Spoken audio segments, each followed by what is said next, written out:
You may write me down in history with your bitter, twisted lies. You may trod me in the very dirt, but still like dust, I'll rise.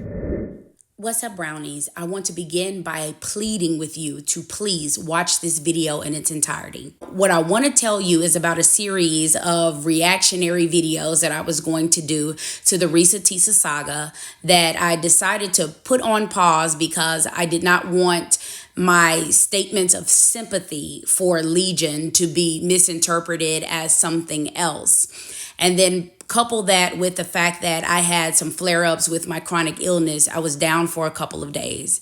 But then when I woke up today and I saw this video, I was glad that that happened in the way that it did. And I decided to at least make at least one video to proceed. I'm going to play this clip and then I'm going to come back. The parents did everything they could to get Legion psychiatric help. At one point, they were taking him to different therapists and psychologists. He's been diagnosed as a kid with both bipolar and schizophrenia. I did not know this.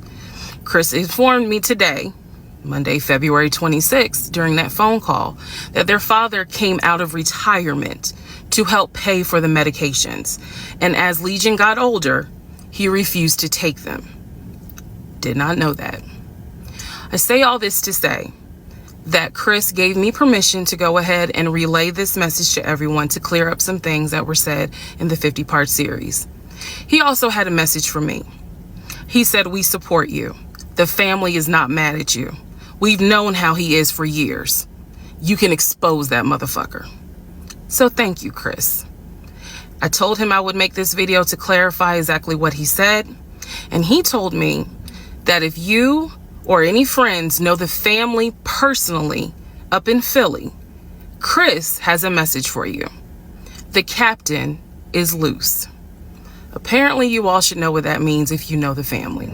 Now, keep that update in mind as I tell you about how I was about to make a series of tongue-in-cheek satire videos with this caricature that I had created that was going to get me canceled for telling a series of uncomfortable truths that were going to be based around the fact that there was both blame and grace to be had on both sides here. That how essentially both reesateesa and Legion were the monsters that society created them to be.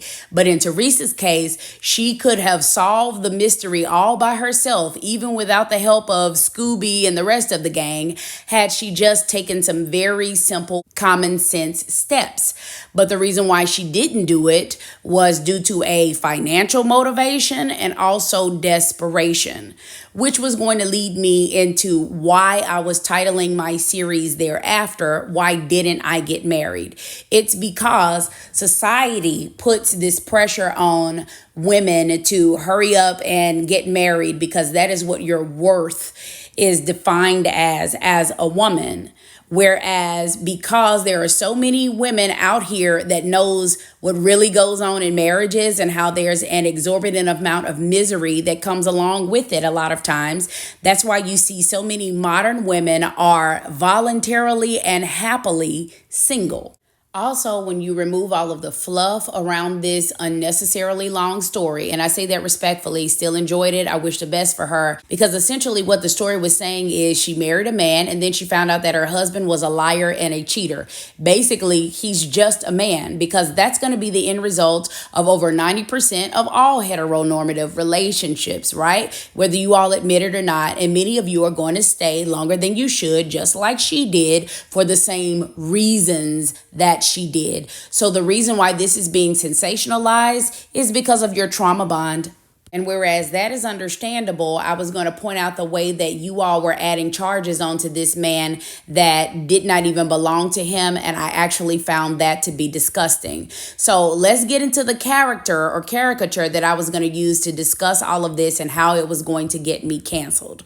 You see, in this world, there is this whole gender wars thing going on with the Black community that I feel like is going to be the final nail in the coffin for us. There's this red pill and this pink pill.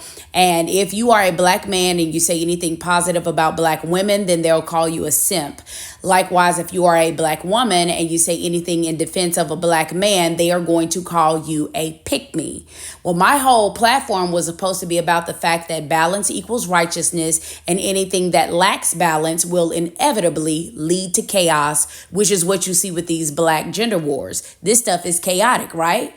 But because I knew that one of the things that they were going to call me is a pick-me for saying something, in defense of Legion, I was going to take the whole Scooby-Doo graphic thing and spin that into a whole theme where I was going to be not Velma Dinkley, but Thelma Pick-Me. Because I already knew that you all would say that. And then the next thing that I knew that I'd have to address was the fact that you all were going to accuse me of victim blaming or victim shaming, and you were inevitably going to say the whole protect Black women thing, which I've pointed out in multiple videos. When you all say protect Black women, what you actually mean is protect some Black women, and you pick and choose which ones deserve grace and protection. I think putting a name and a face to him could prevent future victims, but y'all said that her abuser or attacker could retaliate. Using those words suggested a level of physical violence that had not yet been introduced in evidence, and I want you to know that this is the exact assumption that the world at large has about Black people being innately violent, and thus, whatever measures you see fit to stop them is automatically justified, and she should be demonetized. What part of that is protecting Black women? Also, in this follow-up video, you just heard that the McCoy family has said and exposed the MFer. Well, that's exactly what this lady did. Are y'all gonna go back and apologize to her? Because she did what the family really wants done, which is exposing him. Let's talk about the difference in the way that we treat mental health issues in this community. I was going to make a comparison between another story that went viral via social media where the college student started the GoFundMe for the homeless guy, and it ended up being frozen by GoFundMe. They didn't want to release the funds to him when his criminal past was made public.